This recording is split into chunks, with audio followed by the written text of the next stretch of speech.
Bismillahirrahmanirrahim. Assalamualaikum warahmatullahi wabarakatuh. Alhamdulillahi wa kafa. Wassalatu wassalamu ala sayyidina al-Mustafa Muhammadin wa ala alihi wa ashabihi wa man wafa. Amma ba'du. Para pembelajar sekalian dimanapun berada, mudah-mudahan Allah Subhanahu wa ta'ala merahmati kita semua, memudahkan segala urusan kita semua, dan menjaga kita semua dimanapun berada. Ini merupakan pertemuan yang ke-31 dari pembelajaran kitab Al-Ifadah Lidarisi Al-Muqaddimatil Ajurrumiyah, sebuah kitab yang menjelaskan kepada kita tentang kaedah-kaedah bahasa Arab atau yang disebut sebagai ilmu nahwu. Pada pertemuan yang ke-31 ini, kita akan melanjutkan pembahasan tentang isim marfu' yang ketiga dan yang keempat, yaitu al-mubtada' dan al-khabar. Sebelum kita melanjutkan pembahasan al-mubtada' dan al-khabar ini, mari kita sedikit mengulang pelajaran yang sudah kita ambil sebelumnya tentang apa itu mubtada' dan apa itu khabar. Secara garis besar, sebagaimana yang sudah kita jelaskan sebelumnya, bahwa kalimat yang sempurna dalam bahasa Arab itu terbagi menjadi dua. Yang mana dalam bahasa Arab, kalimat itu bahasa Arabnya adalah jumlah. Kalimat sempurna adalah jumlah mufidah, atau yang disebut dengan al-kalam, sebagaimana yang kita bahas di awal kita mempelajari kitab ini. Jumlah mufidah dalam bahasa Arab ada dua. Ada jumlah ismiyah, ada jumlah fi'liyah. Yang disebut sebagai jumlah ismiyah itu adalah kullu jumlatin tatakawwanu min mubtada'in wa khabar. Setiap jumlah atau setiap kalimat yang terdiri dari mubtada' dan khabar. Mubtada' sebagaimana yang sudah kita pelajari sebelumnya, huwal ismul marfu' alladhi yaqa'u fi bidayatil jumlatil ismiyah. Dia adalah isim yang marfu' yang terdapat di awal kalimat atau di awal jumlah ismiyah ini. Makanya tadi kita katakan jumlah ismiyah itu jumlah yang terdiri dari mubtada' sebagai kata yang mengawali kalimat itu, dan khabar. Dan definisi khabar yang sudah kita pelajari di kitab ini adalah huwal ismul marfu' alladhi yasna'u ma'al mubtada'i jumlatan mufidah, atau alladhi yukawwinu ma'al mubtada' jumlatan mufidah. Khabar itu adalah pelengkap untuk mubtada'. Dia adalah isim yang marfu' yang datang setelah mubtada', yang bersamaan dengan mubtada' itu, maka dia mereka merangkai suatu kalimat yang sempurna. Jadi kalimat tidak sempurna kalau seandainya ada mubtada' tapi khabarnya tidak ada. Ya, tidak sempurna, yakni kalimatnya menggantung, tidak memberikan faedah sama sekali. Ini dia jumlah ismiyah, setiap jumlah yang terdiri dari mubtada' dan khabar. Ya, khabar sebagaimana yang sudah kita pelajari sebelumnya, boleh jadi dia adalah mufrad. Maksud mufrad di sini bukan ma dalla ala wahidin aw wahidah, tapi mufrad ini adalah laisa jumlatan wala shibha jumlah. Khabarnya bukan kalimat, bukan jumlah, bukan pula shibhu jumlah yang mirip dengan kalimat, yaitu jar dan majrur atau zaraf. Ya. Khabar boleh saja mufrad. Yang kedua, khabar boleh jadi dia jumlah. Jumlah ini baik dia jumlah ismiyah ataupun jumlah fi'liyah. Dan khabar juga boleh jadi merupakan shibhu jumlah, terdiri dari jar dan majrur atau zaraf dan kata yang mengikutinya yaitu mudhaf ilaih. Nah, itu dia jumlah ismiyah. Sedangkan jumlah fi'liyah, kalimat fi'liyah dalam bahasa Arab, yakni kullu jumlatin tatakawwanu min fi'lin wa fa'ilin. Setiap kalimat yang terdiri dari suatu fi'il, baik itu fi'il madhi, fi'il mudhari ataupun fi'il amar, wa fa'ilin, dan ada fa'ilnya. Ya, ada fi'il dan ada fa'ilnya, maka itu adalah jumlah mufidah atau jumlah fi'liyah. Taib. Teman-teman sekalian yang mudah-mudahan dirahmati oleh Allah Subhanahu wa taala. Ini sedikit pengulangan untuk pelajaran sebelumnya tentang al-mubtada dan al-khabar. Selanjutnya kita akan mempelajari secara detail beberapa perkara. Ya, beberapa perkara atau beberapa pembahasan yang berkaitan dengan mubtada dan khabar yang tidak sepatutnya kita tidak mengetahuinya. Ya, meskipun kita tidak akan membahas semuanya di sini yang berkenaan dengan mubtada dan khabar, namun yang penting-pentingnya paling tidak kita bahas di kitab Al-Ifadah ini. Perhatikan halaman 172. Berkata penulis waffaqahullahu taala, semoga Allah Subhanahu wa taala memberinya taufik, mengampuni dosa-dosanya, dan begitu juga untuk seluruh kaum muslimin. Penulis mengatakan al-faidatur rabi'atu wal 'ashrun. Faedah yang ke-24. Ya, kita sudah masuk ke faedah yang ke-24 atau sesi yang ke-24, bab yang ke-24 dari buku ini, yaitu tentang nawasikhul mubtada'i wal khabar. Nawasikh itu adalah jama' dari nasikh. Nasikh secara bahasa artinya adalah menghapus. Ya, menghapus atau membatalkan. Nah, yang dimaksud di sini nawasikh adalah pembatal-pembatal atau penghapus-penghapus mubtada dan khabar. Apa maksudnya? Mari kita lihat penjelasan yang disebutkan di dalam buku ini. Hunaka awamilu lafdhiyatun la tadkhulu illa 'alal jumlatil ismiyyati fatughayyiru ahkamal mubtada'i wal khabar. Di dalam bahasa Arab ada beberapa amil. Masih ingat apa itu amil? Kita bisa artikan dengan beberapa faktor atau beberapa perangkat, beberapa instrumen. Ada beberapa perangkat lafziyah yang sifatnya adalah lafzi. Perangkat-perangkat yang dia merupakan kata yang bisa kita ucapkan. Ya, yang dapat kita lafazkan, yang bisa kita ucapkan. La tadkhulu illa 'alal jumlatil ismiyah. Nah, perangkat-perangkat ini tidaklah dia memasuki kalimat kecuali jumlah ismiyah. Jadi perangkat-perangkat ini tidak memasuki jumlah fi'liyah. Dia hanya memasuki jumlah ismiyah. Begitu dia masuk, artinya begitu jumlah ismiyah ini diawali oleh awamil ini, diawali oleh perangkat-perangkat ini, fatughayyiru ahkamal mubtada'i wal khabar. Mengakibatkan mereka ini, perangkat-perangkat ini dapat merubah hukum-hukum mubtada dan khabar. Apa maksudnya merubah hukum-hukum mubtada dan khabar? Ay annaha tansakhu hukmal mubtada'i wal khabar. Yakni awamil ini, perangkat-perangkat ini, beberapa instrumen atau kata-kata ini itu dapat menasakh, menghapus hukum mubtada dan khabar sebelum adanya dia. Ya, sebelum adanya dia. Apa hukum mubtada dan khabar? Sama-sama marfu'. Baik marfu' marfu' tasrihan, ya. Baik marfu'nya itu marfu'nya itu dapat diucapkan tandanya itu, ya, atau fi mahalli raf'in, atau sekedar menempati posisi rafa', ya. Yang jelas hukumnya secara umum kita katakan dia marfu'. Pada asalnya hukum mubtada itu marfu' dan khabar juga marfu'. Makanya pembahasan mubtada dan khabar masuk ke dalam pembahasan besar isim-isim yang marfu'. Nah, ini dia hukum asal mubtada dan khabar. Nah, begitu awamil ini memasuki jumlah ismiyah dalam arti lain, yakni memasuki mubtada dan khabar, mendahului mubtada dan khabar, maka hukum rafa' ini dia ganti, dia rubah, dia hapus.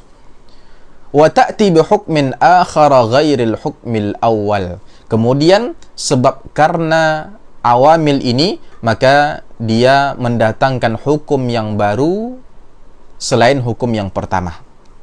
Ya, selain hukum yang pertama. Walidzalik tusamma an-nawasikh. Makanya awamil ini, awamil lafziyah yang nanti kita akan pelajari, ini disebut sebagai nawasikh untuk mubtada dan khabar. Karena dia menghapus hukum awal mubtada dan khabar. Ya.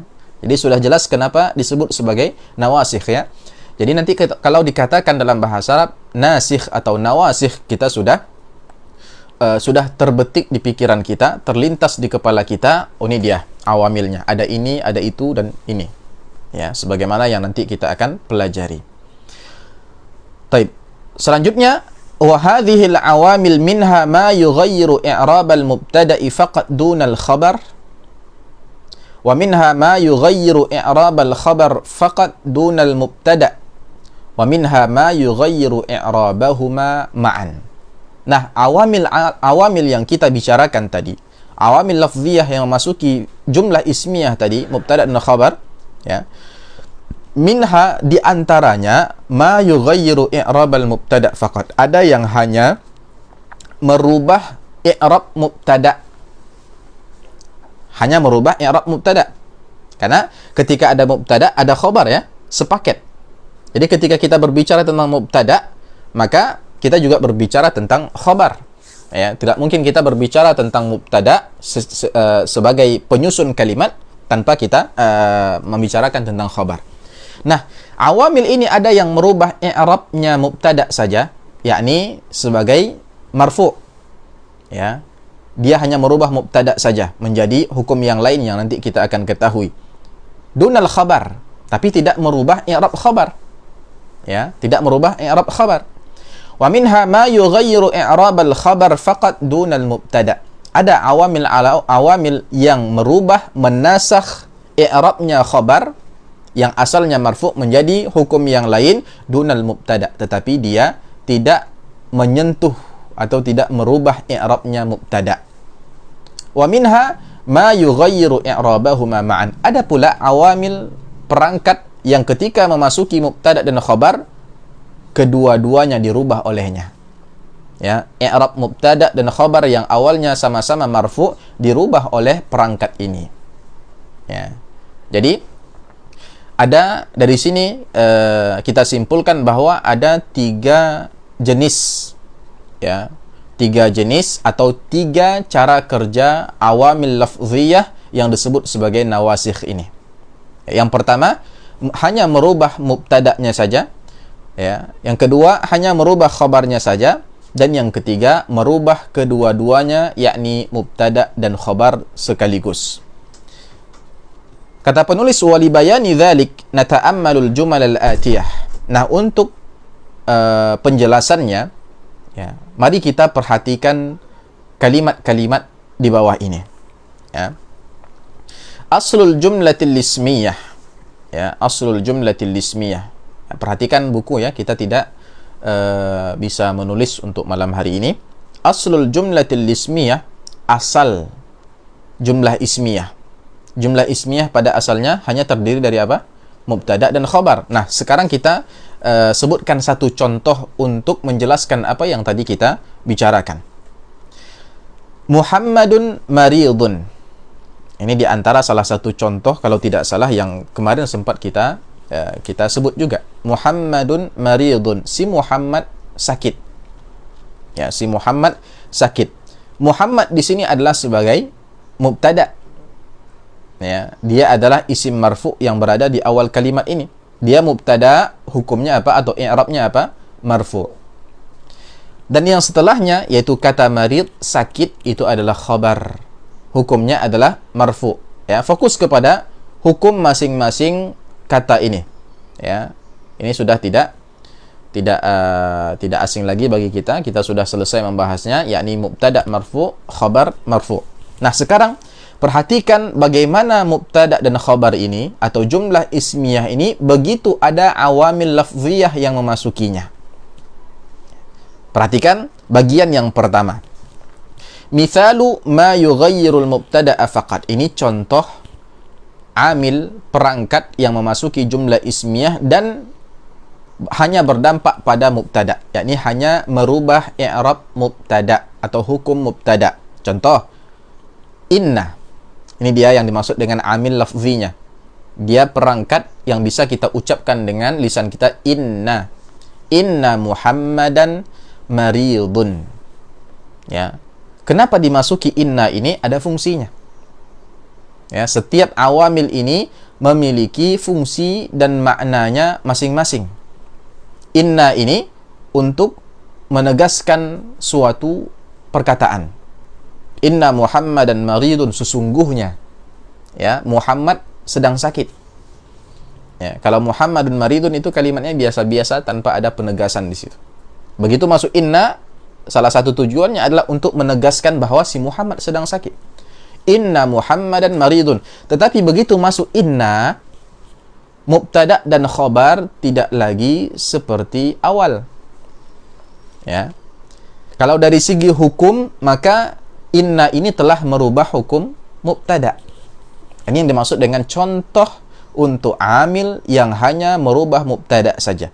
Inna Muhammadan maridun. Sesungguhnya Muhammad sedang sakit. Yang awalnya Muhammadun sekarang setelah dimasuki oleh inna menjadi Muhammadan. Muhammadan itu mansub atau majrur? Mansub. Ya, ditandai dengan fathah zahirah. Ya, inna Muhammadan maridun. Perhatikan khobar. Ada nggak berubah dia dari sebelumnya?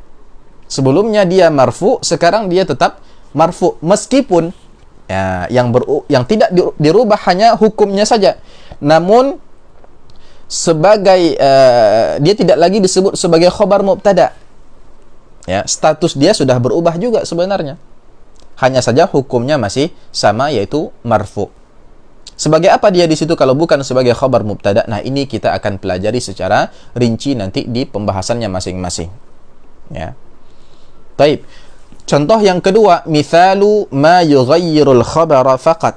Contoh yang hanya merubah hukum khabar saja. Mubtada tetap marfu dia. Mubtada tidak dirubah dari asalnya.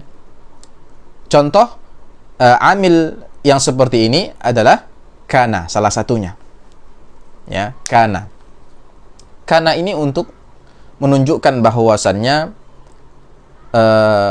khabar itu adanya pada waktu yang telah berlalu. Ya. Jadi bisa kalau kita terjemahkan contoh ini, kana Muhammadun maridun, kana Muhammadun maridun. Tadinya Muhammad sakit atau dulu Muhammad sakit. Ya, seakan-akan makna yang disampaikan adalah seperti itu. Ya, kana ini menunjukkan bahwa khabar sakitnya Muhammad itu ada pada waktu yang telah berlalu, maksudnya sebelum dia berbicara. Ya. Misalnya ada orang yang habis pulang dari rumah Muhammad, kemudian berjumpa dengan temannya yang lain. Dia mengatakan kana Muhammadun, ya, atau mungkin beberapa jam setelah itu, atau mungkin ya begitu pulang dia mengatakan kana Muhammadun maridun. Si Muhammad sakit. Kapan itu? Sebelum dia berbicara. Boleh jadi ketika dia menyampaikannya kepada kawannya sudah sembuh si Muhammad. Ya. Baik, perhatikan mubtada. Mubtada tetap Muhammadun. Hukumnya marfu. Ya, meskipun ketika masuk kana dia tidak lagi disebut sebagai mubtada, namun hukumnya masih sama-sama marfu. Ya, sebelum ada kana dia mubtada, hukumnya marfu. Setelah ada kana meskipun bukan mubtada lagi tapi tetap marfu. Ya, sedangkan khabar berubah baik statusnya ataupun hukumnya. Statusnya tidak lagi menjadi khabar mubtada, hukumnya pun sudah berubah dari yang asalnya marfu menjadi mansub. Nah, ini yang dimaksud dengan awamil atau amil yang merubah khabar saja tetapi tidak merubah mubtada. Ya. Nah, jenis yang ketiga sebagaimana yang tadi kita sampaikan adalah amil perangkat lafzi ya, yang merubah mubtada dan khabar sekaligus. Mubtada dia rubah, khabar pun dia rubah hukumnya. Kedua-duanya tidak lagi sebagai isim yang marfu. Salah satu contoh amil ini adalah dhanna.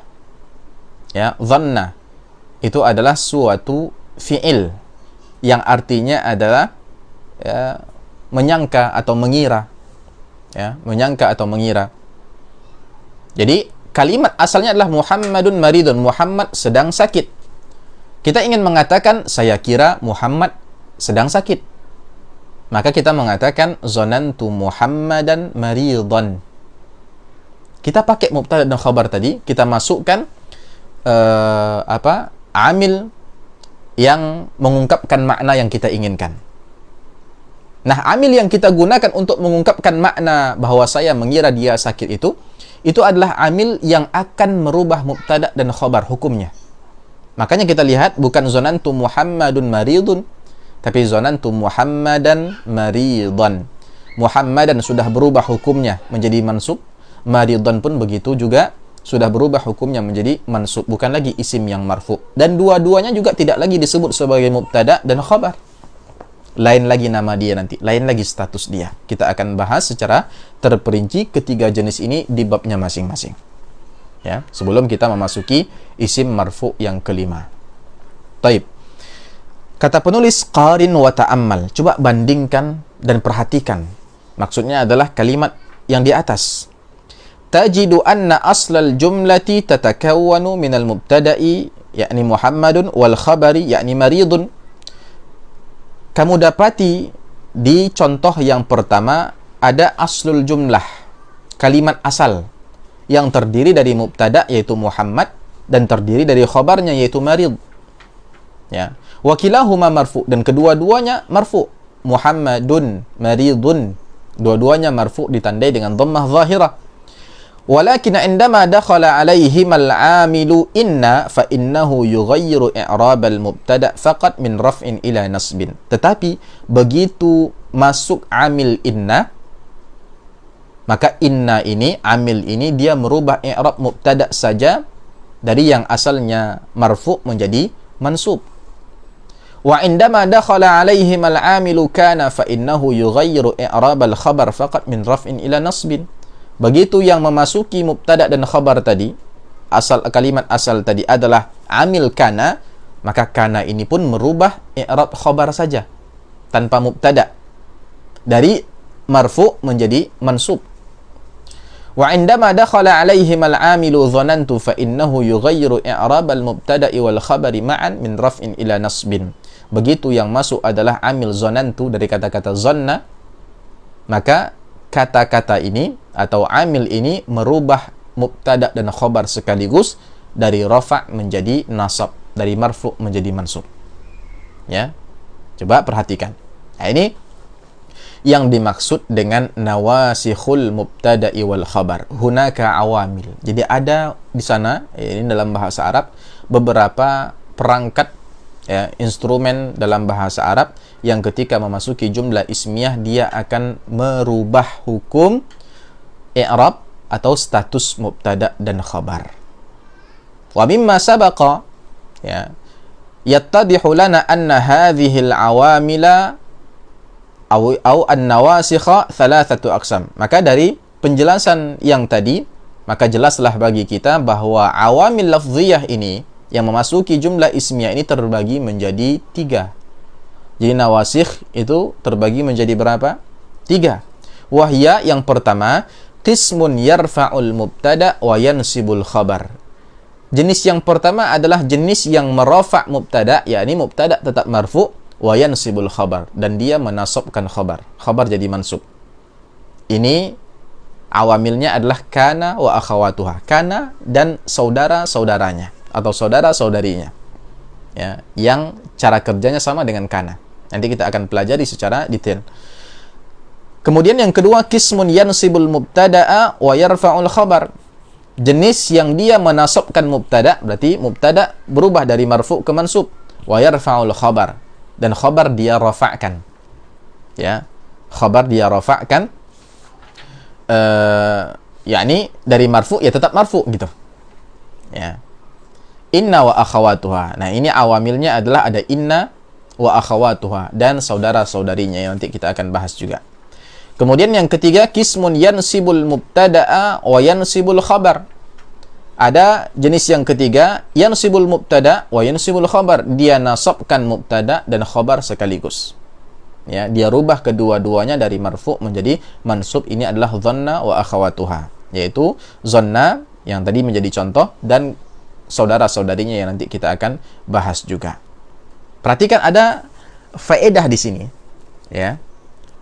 Di setiap khususnya di jenis yang pertama dan yang kedua, kita katakan pada jenis yang pertama qismun yarfa'ul mubtada. Ada awamil yang dia merofakkan mubtada. Coba lihat di bagian yang kedua, qismun yarfa'ul khabar. Ada pula jenis yang merofakkan khabar. Baik.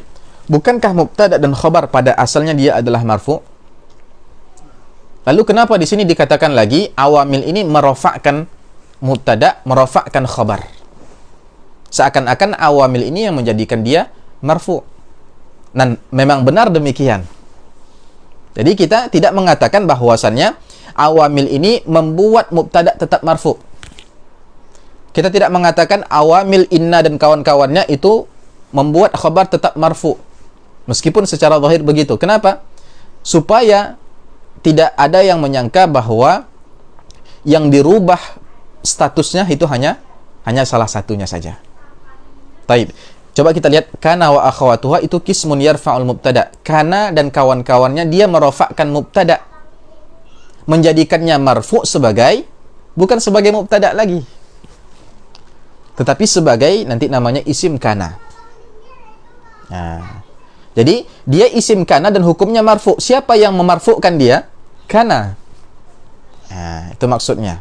Jadi meskipun mubtada marfu, isim kana marfu, sama-sama marfu, bukan kita katakan kana ini tidak merubah mubtada. Dia merubah, ya, dari segi status, meskipun dan dari segi hukum. Kalau seandainya kita pelajari secara detail, ya. Jadi kalau seandainya kita katakan kana tidak merubah mubtada, maka kita ada iskal. Jadi apakah mubtada itu marfu karena dia mubtada? Bukan. Begitu masuk kana, dia marfu bukan karena dia mubtada, tetapi karena dia isim kana. Itu maksudnya. Begitu juga khabar. Inna dan kawan-kawannya dia merofa' khabar. Dia yang merofa' khabar. Jadi marfu'nya dia bukan karena dia khabar bagi mubtada, tapi marfu'nya dia dikarenakan masuknya inna. Ya, dikarenakan masuknya inna. Wallahu taala alam. Ya. Yaqul Ibnu Ajrum rahimahullahu taala. Baik. Makanya sebelumnya, ya, coba kembali lagi ke halaman 169. Ketika kita membaca perkataan Ibnu Ajrum tentang mubtada, definisi yang beliau sebutkan di dalam Al-Ajrumiyah berbeda dari definisi yang kita sebutkan di kitab ini dalam penjelasan. Beliau mengatakan mubtada itu adalah huwal ismul marfu' al-'ari 'anil awamil lafdhiyah, yaitu isim yang marfu' yang terlepas dari amil-amil lafzi. Yang beliau maksud dengan amil lafzi inilah dia yang barusan kita pelajari tadi. Jadi rafa'nya dia, marfu'nya mubtada bukan karena ada kana, bukan karena ada kana. Karena kalau kana Muhammadun maridun, bukankah Muhammad ini awalnya mubtada? Bukankah sekarang dia marfu' ketika sudah masuk kana? Tapi apakah marfu'nya dia gara-gara dia di awal kalimat? Bukan. Bukan karena dia mubtada, tetapi karena dia datang setelah kana sebagai isim kana. Makanya untuk ya, di sini wallahu taala alam, Ibnu Ajrum rahimahullahu taala, dan ini juga menurut penjelasan para pensyarah kitab beliau menyebutkan ini supaya tidak memasukkan tadi isim kana. Ya, jangan sampai nanti ada yang menyangka isim kana itu sebagai mubtada juga, meskipun pada asalnya dia adalah mubtada. Ya. Karena mubtada itu dia isim marfu yang terlepas, kerofaan dia bukan disebabkan karena adanya awamil lafziyah. Karena kalau kerofaan suatu kata disebabkan oleh awamil lafziyah, maka dia bukan mubtada. Ya, maka dia bukan mubtada. Allahu taala alam. Baik, kita baca perkataan Ibnu Ajrum tentang nawasikh. Beliau mengatakan babul awamilid dakhilati 'alal mubtada'i wal khabar. Beliau tidak menyebutnya sebagai nawasikh, beliau mengatakan bab amil-amil, perangkat-perangkat yang memasuki mubtada dan khabar. Jadi yang dimasuki hanya mubtada dan khabar. Kalau kita kita anggap dia sebagai kalimat, maka awamil ini hanya memasuki jumlah ismiyah, kalimat ismiyah. Wahiyya thalathatu asya. Dan awamil ini ada 3. Kana wa akhawatuha. Kana dan saudara-saudarinya yang tadi merofakkan mubtada dan memansubkan khabar. Ya. Wa inna wa akhawatuha, ada inna dan saudara-saudarinya yang tadi menasabkan atau memansubkan mubtada dan merofa' atau memarfu'kan khabar. Wa zonantu wa akhawatuha, dan yang ketiga ada zonantu dan saudara-saudarinya yang memansubkan mubtada dan khabar sekaligus. Ya. Ini pelajaran kita pada hari ini, insyaallah. Selanjutnya kita akan memasuki pembahasan secara khusus tentang 3 jenis nawasikh ini. Ya, bab khusus tentang kana wa akhawatuha, bab khusus tentang inna wa akhawatuha, dan bab khusus tentang dhanantu wa akhawatuha. Mudah-mudahan Allah Subhanahu wa taala memudahkan segala urusan kita, memberkati kita, menjaga kita, memberikan kita kesehatan dan afiat, ya, baik di dunia maupun di akhirat. Wallahu taala al-muwaffiq. Wa sallallahu ala nabiyyina Muhammad wa ala alihi wa sahbihi wa baraka wa sallam. Subhanakallahumma wa bihamdik, asyhadu an la ilaha illa anta, astaghfiruka wa atubu ilaik. Wassalamualaikum warahmatullahi wabarakatuh.